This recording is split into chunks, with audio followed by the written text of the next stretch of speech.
And now shifting our focus back to the state of Maharashtra, where just a day ahead of the voting, senior BJP leader Vinod Tavre has been accused of distributing cash. The Congress party has finally reacted to it. Listen in.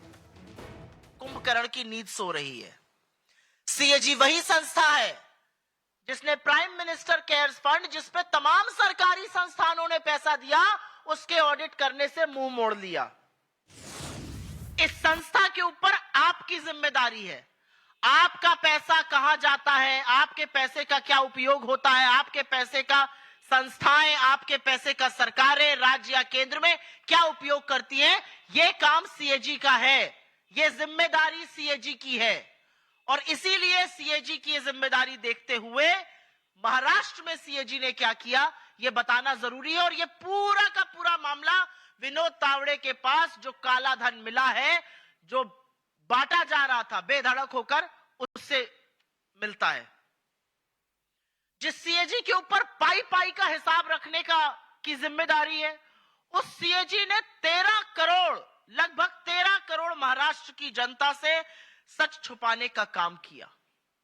उस CAG ने महाराष्ट्र की जनता से यह अधिकार छीन लिया कि उनको पता रहे कि उनके किस प्रोजेक्ट में कितना पैसा आ रहा है, कितना खर्चा हो रहा है, कैसे आगे का काम बन रहा है, कितना ऊपरी खर्चा हो रहा है, कौन पैसा बना रहा है, कितने घोटाले हो रहे हैं, क्या घपले हो रहे हैं, प्रोजेक्ट्स में हेरा फेरी हुई कि नहीं। ये अधिकार महाराष्ट्र की जनता को जानने का था और इस अधिकार को, इस हक को छीनने का, सच पर पर्दा डालने का काम सीएजी ने किया। वो संस्था जो 10 साल से कुंभकर्ण की नींद सो रही है, वो संस्था जो अब सरकार के कहने पर बैठती है और जब सरकार कहती है तो लौट जाती है।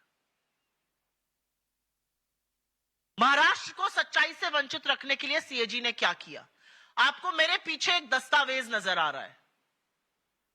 यह दस्तावेज 9 अक्टूबर 2023 का है, लगभग 1 साल पहले का।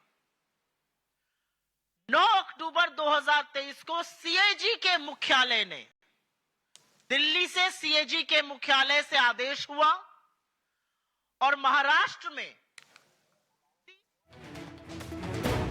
So that was Congress party's reaction to the allegations coming to the fore against Vinod Tavre, who has been accused of distributing cash just ahead of the elections in Maharashtra. Well, with that, we're now shifting focus